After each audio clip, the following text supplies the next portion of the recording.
Vaibhav Sanghavi, MD and fund manager at Ambit, joins us, one of the fund gurus, if I can call him, of the markets at the moment. Thank you so much for joining us, sir.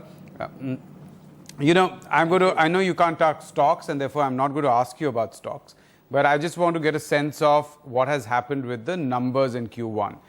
Since the last quarter or so, in the last few months, we've been talking about a recovery, signs of recovery coming in especially in consumption and even cement.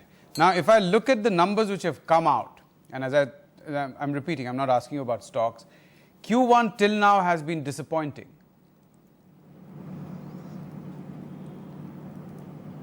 Yes, it has been disappointing in the sense that the biggest heavyweight, which is the technology sector, in spite of this being one of those strongest quarters, usually in terms of the seasonality, they have disappointed on the revenue line for sure.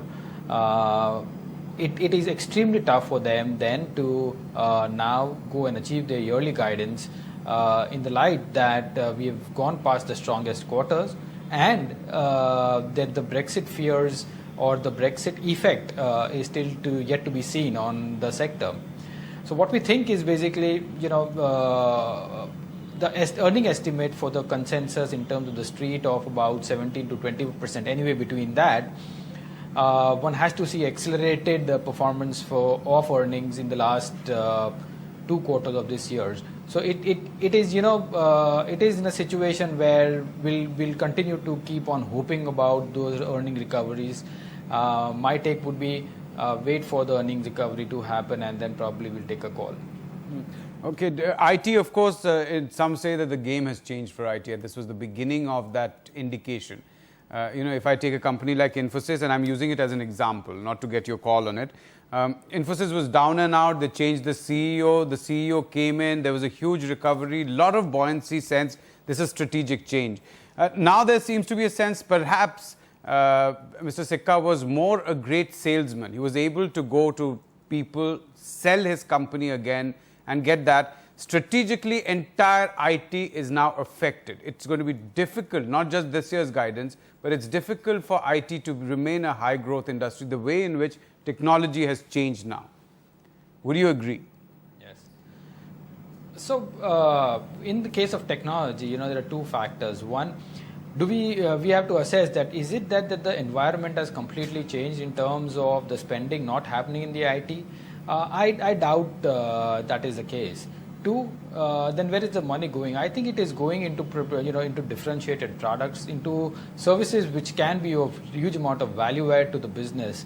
So if the traditional IT companies, if their services are being commoditized, then you will surely see these companies go and lag going forward.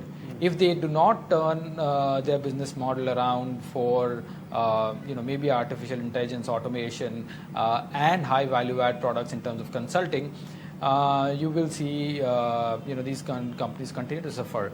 So what we think is basically any differentiated business model, product based model, which can beat the industry growth, is something where we would want to be. Otherwise, I think it is a story of a slow grind down in terms of a PED rating over a longer period of time. Right. Okay. That's IT. IT, of course, is a double whammy. You have a global slowdown, and North America and all these people haven't really got that kind of growing demand, because of which IT hasn't done as well as expected. And then there is the technology change, as you were mentioning. Cloud, automation, a lot of things coming, changing, and therefore Indian IT is behind. There are companies which are exposed to India, and again, as examples. I'm sorry, I know you're not supposed to talk stocks, but for our viewers, I just need to take these examples. You don't have to comment about them. I'm just looking at HUL, and I'm looking at Ultratech numbers. Both of these are domestic, largely, almost entirely, if I would have to say. There was talk that spending has happened, there is rural consumption taking place, urban consumption has revived, there is a bit of pricing power that has come into play, top line will grow, pressure in terms of the commodity cycle coming up again could put pressure on margins. Now that was true for a company like HUL. You took at cement, we had great dispatches numbers. I mean, the analysts said that a company like Ultratech would get 10%, 9 to 10% volume growth. It ended up with a 6% volume growth. Now, to me, it appears that we have appeared to have overestimated the kind of demand revival in both consumption and in materials business, and that has not really worked out. Would you agree with that? Oh, that's a very good observation. I mean, if you see the consumption and the materials basket, which in our expectation is more of a Q3 and Q4 story, because we'll have to wait for the monsoons to completely pan out and rise in disposable income of farms. So once the sowing happens, once they are out with the crop, they have money into their hands, and that is when you will see increased consumption. Having said that, at the same time, you have 7th pay commission implementation. So I think the effect of which I think will be evident in Q3 and Q4.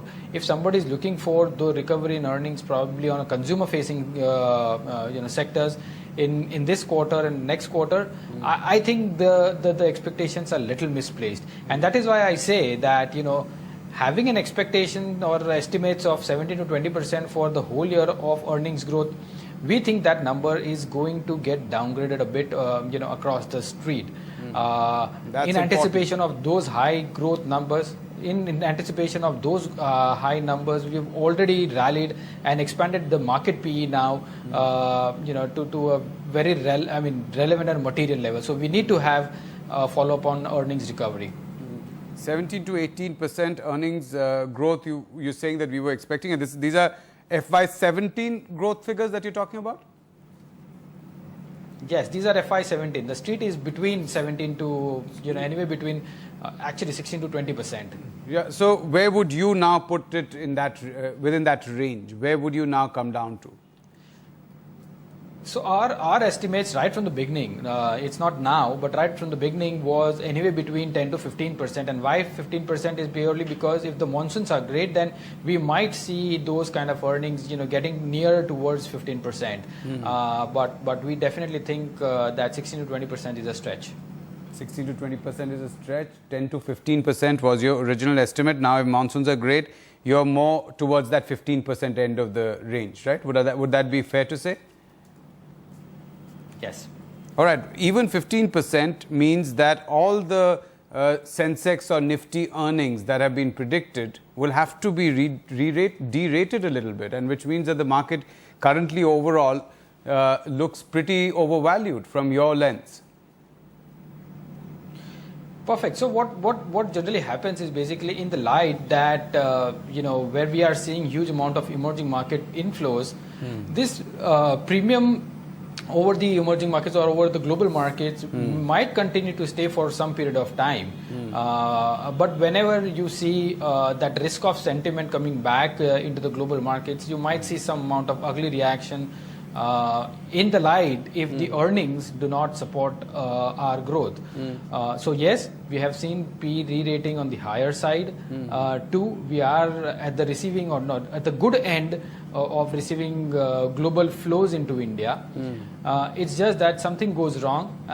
If something goes wrong, you will see some amount of nasty outflows from the emerging market basket, and thereby affecting India as well. If you again, just to give you some perspective on the numbers, coming on back to that earnings, we are the street estimates about 16 to 20%, and at that point in time we are at about 19 times FY17 earnings. Now that's a little on the higher end of our P bands. So I'm not saying that. So at your within, if I take the midpoint of your range, then that is significantly very, very expensive market. If I take it, let's say that we achieve that 12 to 13% earnings growth, then right now we are significantly expensive. We are expensive. I will not say significantly expensive because we don't know actually how the Q3 and Q4 will come. If Q3 and Q4 comes perfectly in line, then we ourselves also will have to revise the numbers upwards. All right. Okay. That's something to take heart from. Now, my question is that while it is all right, I'm just going to interrupt for a second, sir, because LIT Infotech has listed. It's just 10 o'clock right now, down 18 rupees. That was expected. So if you had bought it, there's no, I mean, it's just unfortunate that this is listed right after pretty terrible numbers from the IT pack, and that is why we're down 20 rupees at the moment. But just wait around. That's the only thing one can do right now. 22 rupees down now. It's just going down. Very, very bad numbers that have come in from the IT pack. Most probably people will have to just hold if they've got it and wait for this to recover, because it's a bad time. The volumes right now that you see at the bottom of about 11 to 12 lakh shares right now already traded. LITI Infotech making a bit of a recovery. Let's wait and see what happens. It's just a bad time. That's what it is for LT Infotech. Let me go back to the discussion we were having with Mr. Sanghavi. A time like this, when you talk about liquidity coming in, and therefore there's a PE expansion, which is driven largely by liquidity. It's a tough time for a fund manager, right, like you? It is indeed, because while you have one eye on the underlying fundamentals of the companies and the market and the macro, the other end is the liquidity, which actually doesn't factor into all these in the shorter end or shorter term, and you see momentum pretty strong into the market, which makes life definitely a little difficult for the fund managers. But having said that, I mean, we have seen long before, long in terms of this kind of environment, and we just know that at some point in time this liquidity will end, and when it ends, it can be a little ugly. So what happens when you get in fresh money into your fund, right? You can't possibly be sitting on too much cash, so you would have to deploy it. What do you do right now? What are you doing in the sense of which are the pockets you're looking at? On the contrary, I mean, our is a fund where we can take pretty aggressive cash calls. Oh, you can, because we are an absolute return fund and a long short fund. So we have an option of getting taking these aggressive cash calls. Having said that, since the momentum is pretty strong in the market, we are hedged about 40%, and which is on the near term pretty aggressive position on the long side currently. All right. That's interesting. Aggressive position on the long side, and also a bit of cash, as you said, right? Absolutely. Yeah, because when you're getting money like these for free, I'm assuming that if you people like you who've got in when the markets were down would be obviously taking some money off the table. Let me get a sense of some of the sectors which are now doing extremely well, and they have been, like something like real estate, for instance. Now, there was a time where it probably made sense to buy real estate stocks because their value probably had gone down to even below the book value of what they held. Today, after this run-up, do you think that real estate is again in that danger of forming a bubble? Two things. One, let's disassociate real estate prices with real estate stocks. And in terms of real estate stocks, there is always an element of an element of what you are investing in and what is there behind in terms of the net asset values of their own projects. So we have never been big bulls on real estate sector any which ways. And in the light that real estate regulatory bill is there, which is pretty much in favor, and I mean it was a very welcome bill which was in favor of the consumers more.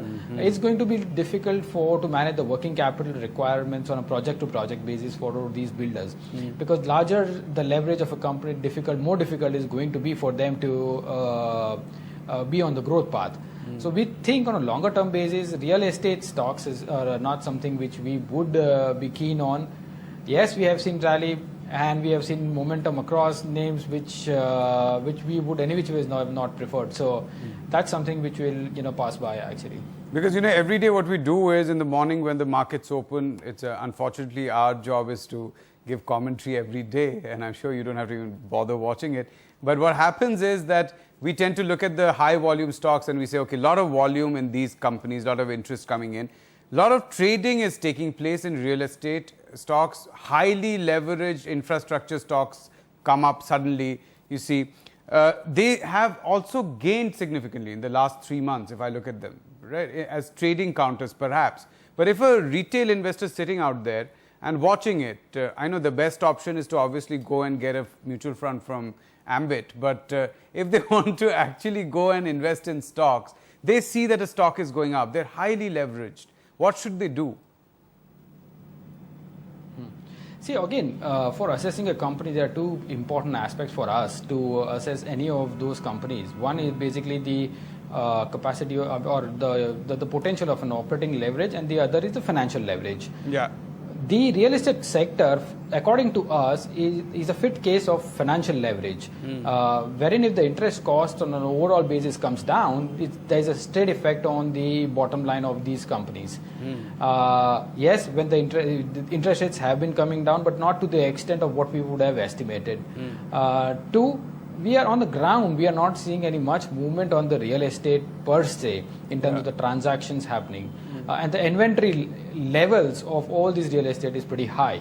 So yes, you might have some trading bet, but if you ask me for an investment perspective, it is best, I would rather avoid it actually. All right, let me look at the big darlings of the early aughts, you know, the 2006, 2008 big infrastructure companies, which were highly leveraged, had got projects, were entering to power, building airports, roads, whatnot.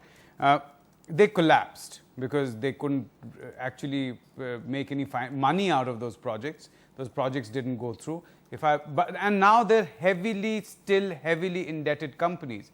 Their interest coverage ratio sometimes is below even half in some cases.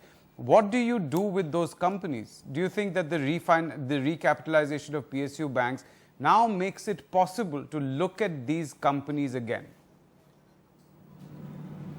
Okay, two things again. One is recapitalization of the PSU banks and these old infra companies. In case of the infra companies, we think they have to sort out their debt problems, and unless and until they don't sort out their debt problems, there is not much of merit looking at them. On the side of the PSU banks, no, the reason I'm connecting you have the two, to understand that, Mr. Sanghavi, the reason I'm connecting the two is that part of the debt problem that they will have to be through restructuring, because you can't suddenly expect them to raise some money and give it back to banks. Now, banks have the little bit of capital leeway to restructure. So, this is why I'm trying to connect these two. If that is going to happen, in anticipation, can I go and start buying some of these companies thinking, okay, their debt is going to get restructured, their valuations will go up and I'll make some money? No, so precisely the point why I was coming onto the banks is basically the capitalization for these PSU banks, I think, is to to put their own books in order to a great extent. I don't know whether they would be able to continuously restructure, because after the RBI norms, you can't go and further restructuring the same restructured loans. So I don't know whether they would be able to do that. They will have to go into an SDR mechanism or probably other mechanisms of getting their act into place. But what I think is basically that the incremental credit is not going to flow from the PSU banks any which ways, because I think their first aim is to get themselves sorted out and then go for lending at a later date. In case of the infra companies, as I said, they have to get their debt into order. Now, how do they get their debt into order? One, as you rightly mentioned, by refinancing their loans to an extent. Two, doing aggressive asset sales, which they have lying with them, and probably at a discounted rate. Yeah. We are yet to see those kind of aggressive selling of assets by all these infrastructure companies. So are we'll there probably buyers? wait. I mean, there are buyers for productive assets, like let's say something like cement. We have found that there are buyers. There are buyers we found for power generation plants which already have some sort of PPA. We saw that happen in the case of JP. But are there buyers for projects which are completed, sitting there? There is no power purchase agreement. There is no coal supply line from Coal India. Why would I go and buy a company like that, even if I had money? Precisely. And that is the point what I'm trying to make is basically the sellability of an asset, if it is there, it's great. I mean, if you are able to sell that asset, but if you are able to, it's just lying at the book value in your balance sheet, in your P&L, but you are not able to get that value, you will have to sell at a discounted rate, thereby doing a huge amount of write-off actually. So I'm not sure whether you would want to buy. Secondly, actually, if you ask me on the celebrity of the asset, the government is doing a pretty good job by actually increasing the interest globally among the investors to buy into road projects, into various other projects in where these infrastructures are infrastructure companies are stuck. So I'm waiting for that to happen, and probably after that, once the balance sheet is streamlined, that is where you can probably look at it. In fact, we as a channel have been tracking Mr. Gadkari's roadshow in the US. Where he's going and meeting investors and trying to get that money in. You were talking about government effort to get foreign money in. Sometime or at a point when you have a bit of a crisis happening, and I'm not just talking about an economic crisis, but a political crisis. And I'm going to try and ask you a slightly unconventional question. And that is, if I look at what is happening across India, let's look at what is happening in Gujarat right now. You have the Patel agitation, you now have a Dalit agitation, and there's a lot of talk that there will have to be something done about youth unemployment. When that happens, a government has to go in and start supporting private investors who generate employment, right? So infrastructure is one of them. Then we'll end up with a similar situation that UPA was in, that you can't expand your fiscal deficit. So what you do is that you nudge PSU banks to start lending again. What is the guarantee that will not happen? The guarantee, there is no guarantee in this world for anything, right? But it's just that the path on which they are going on, setting up a bank board bureau and holding accountable in terms of the people, in terms of decision making, it is very difficult to go back on that path. Having seen the demerits of what has happened already in the last many years. Secondly, you are right in terms of that the government definitely would be looking at the employment. And in light of that, if you see the Mudra Yojana, which the government has been actively pushing, they have been lending, sizable amount of money to, small artisans, small skills, people with small skills.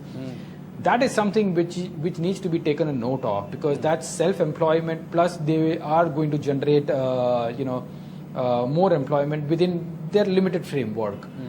Plus their addition or their focus onto the startup India and manufacturing sector. I think over a period of time this will start to show effect on ground.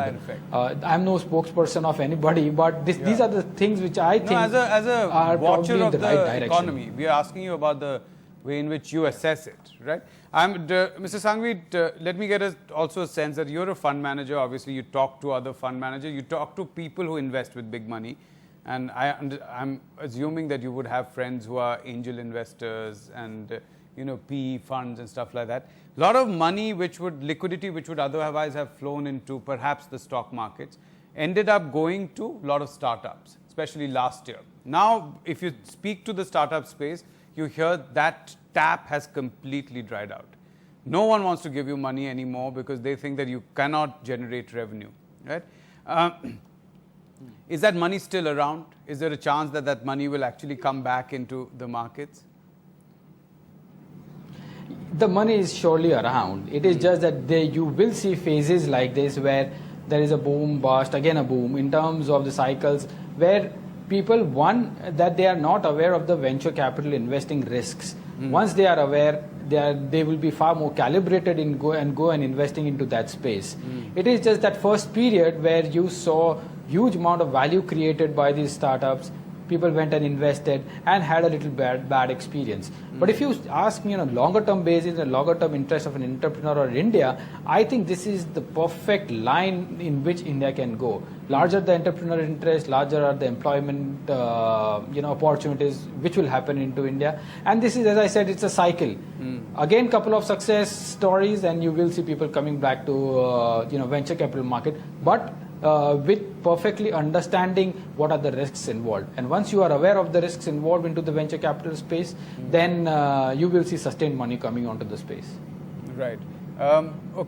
Since we're talking about startups, and I know this is not this thing about listed companies at all, but I just want to look at whether startups gave us a slightly wrong demand signal. The reason I'm saying that let's take Flipkart, right?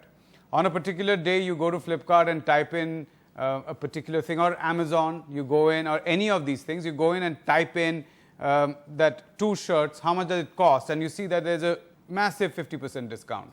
If you were not going to buy that, you might still buy it because it's so cheap. You might buy a water pump, which you otherwise wouldn't have bought because they're giving you a 60% discount. When I go and look at the actual sales and movement of inventory, it looks to me that people are buying again. The demand has come back again. But whereas the demand is probably being funded by a venture capitalist, by someone who's put in money into the startup to fund those discounts. Now, has the startup economy sent us, or the e-commerce economy sent us, certain wrong signals as to the revival of consumption? To an extent, that's right and wrong, both, purely because, it is always the case in the case of, shifting from a culture of actually going out and shopping to doing a net shopping. Now, if you ask me honestly, I mean, in my experience or my family experience and friends' experiences, if you would have asked me 5 years back, would you have gone on net and done shopping for all amount of things? The answer would have been straight no. Yeah. But today, what I am seeing is really across. You are seeing that shopping happening on the net. So what I'm saying is basically there is a cost of changing the culture of what it used to be to now what it is. I understand that. I understand the business model. Term. I mean, I understand the business model. I mean, whether that works out or not later is a separate issue. I'm saying that if I had to look at the fact that much of these sales probably were driven by discounts. But when I look at the inventory, for instance, there was one e-commerce company which on a particular day sold 100,000 bikes, right? On that particular day, 100,000 bikes were sold. Now, the point is they were sold at massive discount, which is funded by someone else. But when I look at bike sales for that month, on one particular day, 1 lakh bikes were sold. Now, that to me looks like a massive recovery of urban demand. So I'm saying that demand came at a very low price point, and effective demand therefore was at a lower price point. Once that price point goes up, that demand disappears. Have we misread that as data points? No. So the other way to look at is basically there is huge amount of pent up demand which is there into the system, right, which is waiting for an adequate price point to come in. Yeah. So you are right. You are in the saying that yes, it was a blip probably, but that blip is something which was any which way the demand there lying into the system. So it's not come from nowhere. I think you and everybody of us would be I would surprised in terms of the demographic dividend and the demand which will arise from this whole demographic dividend. Right. So I would probably be more optimist and say that on a longer period of time, I guess my question was more a short-term fine. question, and I understand as a fund manager you really don't care beyond a point about the short term, right? But when you look at it, the way in which valuation of some of these companies has gone down, I hear that a lot of people who invested are getting a lot of acidity and stuff like that, and they've had to pop pills because of the way they've seen their money fall. And that brings me to the question of pharma. Indian pharma, a lot of things have come off patent, and when I talk about acidity, one of the reasons is that we've just seen that omeprazole being launched. We're seeing some of those cholesterol busters, rosuvastatin, suddenly launched by 3 or 4 companies on one day. Pharma, is that continuing to be a big bet? It is. We have started to get overweight on pharma, and there are 3 to 4 reasons to it. One, on an historical basis, the valuations are looking much attractive than it was before. 2, the whole derating of the pharma sector was primarily because of the 483s and the FDA and the regulatory issues. What we are seeing in last 1 to 2 months is these companies are putting in huge amount of effort and getting remedial measures into place and getting expression of or probably EIRs or getting approvals on their plans, which is a very positive sign. So if you have regulatory stuff getting back into place, valuations at a discount to the market on a historical basis, you have some money to be made on this sector. And thus we are keen and positive in the light where the market are already much expensive. There are very less pockets of companies or sectors where valuations to the mean are a little cheap. Right, Mr. Sanghavi, thank you so much. Pleasure talking to you.